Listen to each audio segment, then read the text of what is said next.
Quase logo depois do fim da Segunda Guerra Mundial, diversos mitos começaram a ser criados sobre o maior conflito armado da história. Grande parte da fabricação destes mitos tem uma razão: a Guerra Fria. Da segunda metade dos anos 40, os mitos começaram a brotar em alguns livros e chegaram ao cinema, onde consagraram-se como fatos verídicos. Alguns deles ficaram tão populares que são ensinados em escolas, inclusive no Brasil, até os dias de hoje. Neste vídeo eu vou desmitificar algumas das principais mentiras e como elas surgiram. Fique até o final e deixe o seu comentário. O primeiro mito é clássico.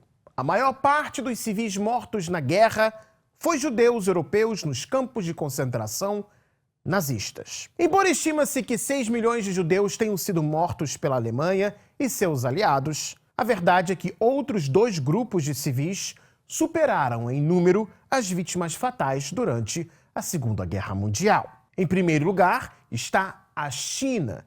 Estima-se que 14 milhões de civis chineses morreram nas mãos dos japoneses pelas mais diversas práticas: fuzilamento, enforcamento, tortura, experimentos científicos, trabalhos forçados, fome e outros. Em segundo lugar está a União Soviética, que perdeu cerca de 13 milhões e 685 mil civis. Destes, 7,5 milhões foram mortos diretamente pelas ações das forças nazifascistas. Mais de 2 milhões morreram em trabalhos forçados na Alemanha. E outros 4 milhões faleceram como resultado da fome e falta de assistência médica nos territórios ocupados. Segundo mito, as bombas de Hiroshima e Nagasaki foram os bombardeios mais destrutivos da guerra. Embora as bombas atômicas lançadas nas cidades tenham, respectivamente, tirado a vida de 80 mil e 70 mil moradores, nos dias de 9 e 10 de março, 279 bombardeiros norte-americanos lançaram mais de 1.600 bombas contra Tóquio, matando pelo menos 100 mil pessoas e deixando mais de 1 milhão de feridos e desabrigados. As bombas incendiárias dos Estados Unidos, quando lançadas contra as cidades japonesas, causavam enorme destruição, em parte devido ao frequente uso de madeira nas construções japonesas. Terceiro mito: as bombas atômicas convenceram os japoneses a se render. O que muitos não sabem é que no mesmo dia em que os Estados Unidos lançaram sua segunda bomba atômica sobre o Japão, em 9 de agosto de 1945, a União Soviética iniciou uma operação contra o território nipônico. Se olharmos do ponto de vista de perdas humanas, para os japoneses não fazia grande diferença se seus civis morriam sob as bombas atômicas ou bombas convencionais dos Estados Unidos. Contudo, uma guerra de grande escala com a União Soviética, que tinha tomado Berlim depois de destruir a maior parte do exército alemão na Europa, significava que os japoneses teriam que lutar com milhões de soldados soviéticos em uma nova frente. Até o momento do início da Operação Soviética, Tóquio e Moscou possuíam um acordo de certa neutralidade. Mas depois de vencerem os alemães, os soviéticos começaram a voltar as atenções contra o Japão, e isso foi a gota d'água para eles. Lutar contra os americanos e os soviéticos ao mesmo tempo não era uma opção. O quarto mito: a Segunda Guerra Mundial foi um conflito inteiramente mecanizado. De fato, uma das características da guerra foi o vasto uso de blindados e outros carros de combate por diversos países, tanto do eixo quanto dos aliados. Mas o nível de mecanização das forças foi bem menor do que se imagina. Só a União Soviética empregou 3,1 milhões de cavalos, enquanto a Alemanha colocou 2,75 milhões de cavalos para suas tropas. Isso seria o mesmo que dizer que os alemães, principalmente no início da guerra, tinham pelo menos 3 vezes mais cavalos do que veículos. O quinto mito: a resistência francesa teve um papel indispensável na guerra. Estimativas atuais apontam que não mais de 2% dos franceses tiveram algum tipo de envolvimento com atos de resistência à ocupação alemã, sendo que só 0,5% realmente participou de atos de sabotagem. Em fevereiro de 2016, o historiador norte-americano Robert Paxton escreveu no The New York Review uma verdade inconveniente para Paris. A maior parte das ações da resistência francesa falhou e os aliados venceriam os alemães sem ou com a participação dela.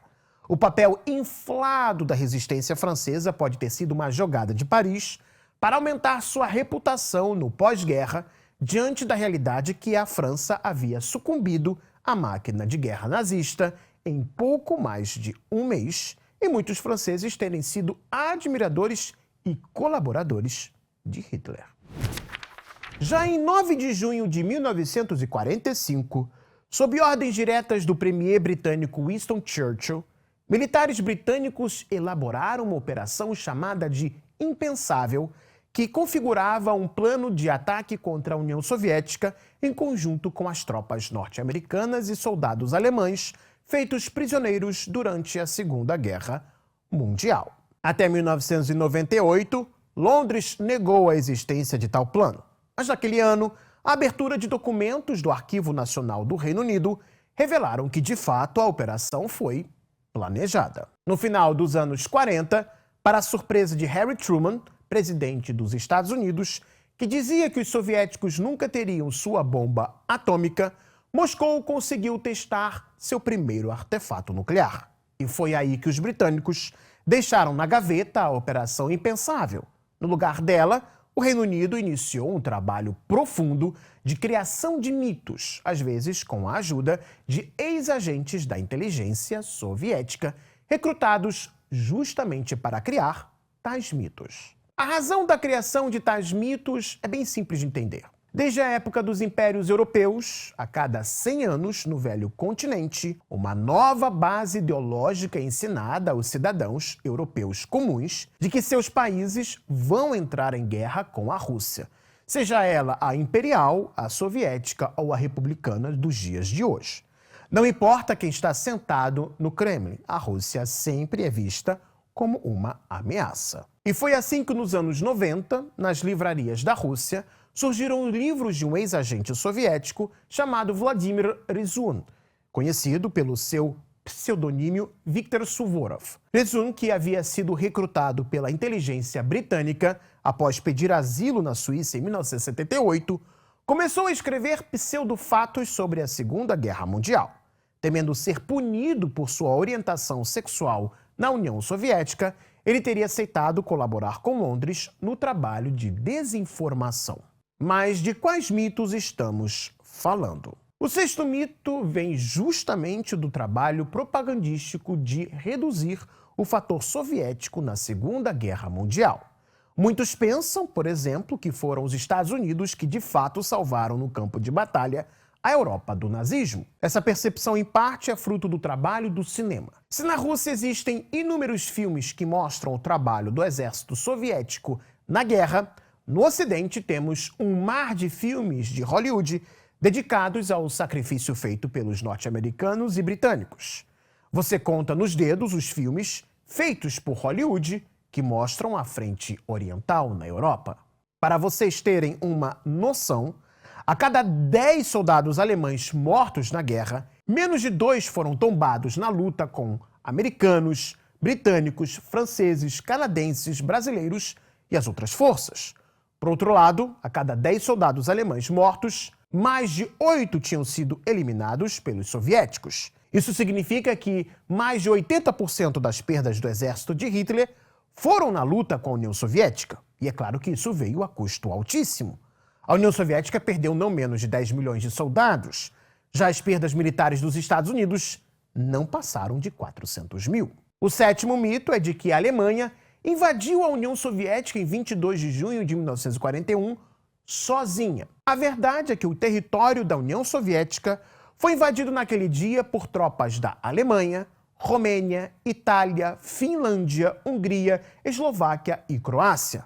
Fora isso, foram muitos os voluntários que entraram para os corpos de guerra alemães que participaram da invasão. Entre eles estão a Legião Voluntária Francesa, que possuía mais combatentes do que a resistência francesa, a Divisão Azul da Espanha, o Corpo de Voluntários Dinamarqueses da SS Dinamarca, o Batalhão Norueguês da SS Viking, a Legião Flandres e Valônia da Bélgica, a Divisão Voluntária de Tanques Nederland dos Países Baixos, assim como uma grande quantidade de armas oriunda da República Tcheca, na época conhecida como Protetorado Tcheco-Morável. Era de lá que vinha cerca de 40% das armas de mão e 1/4 dos blindados alemães. E se você pensa que todos estes europeus eram obrigados a servir aos alemães, se engana. Nos anos 30, a popularidade de Hitler era altíssima na Europa. Os regimes fascistas não estavam presentes só na Alemanha e na Itália. Governos fascistas ou que beiravam ao fascismo havia na Espanha, Hungria, Romênia, Bulgária, Grécia e outros. Em toda a Europa, até mesmo nos Estados Unidos, no Oriente Médio e nas Américas, o ditador alemão não possuía poucos apoiadores. O nazifascismo era visto por milhões como a única alternativa para acabar com a ameaça vermelha, ou seja, a expansão do comunismo. Esta parte tenebrosa da história até hoje tentam esconder no Ocidente. Mas não poucos foram os colaboracionistas de Hitler, tanto em países ocupados por suas tropas, quanto em outros. O oitavo mito era de que, por ordens de Stalin, as tropas soviéticas começaram a reverter o curso da guerra depois que forças especiais foram postas em sua retaguarda, atirando contra elas para impedir que elas recuassem. Este mito, inclusive, aparece no filme Círculo de Fogo, do diretor Jean-Jacques Annaud. De fato, unidades militares foram criadas para impedir o recuo das forças soviéticas diante dos avanços alemães. Contudo, seu trabalho na prática foi muito diferente do que visto em filmes. Em primeiro lugar, estas pequenas formações eram tão inferiores em número que simplesmente não poderiam destruir batalhões inteiros. Na prática, o que tais soldados faziam era justamente pegar os que estavam recuando e os levar de volta ao fronte. O trabalho de tais pequenas formações foi inflado pela propaganda nazista ainda durante a Batalha de Stalingrado. É por esta razão que este mito é apresentado no filme Círculo de Fogo. Até Stalingrado, as forças de Hitler registraram considerável progresso de suas tropas por praticamente toda a linha de frente. Mas foi exatamente nesta cidade que elas enfrentaram seu maior pesadelo, a resistência do exército soviético. Quando Hitler percebeu que sua Blitzkrieg não deu certo, seus generais tiveram que, às pressas, se preparar para uma campanha de inverno. Para dar uma justificativa ao povo alemão da freada do avanço de suas tropas, Berlim decidiu inflar o papel das tropas de retaguarda soviéticas. Um fato interessante é que este tipo de formação militar existia há séculos e muitos exércitos do mundo inteiro haviam adotado a tática de usar soldados na retaguarda para jogar de volta ao fronte os que recuavam. Matá-los não era uma boa opção, até porque todo soldado é valioso no fronte.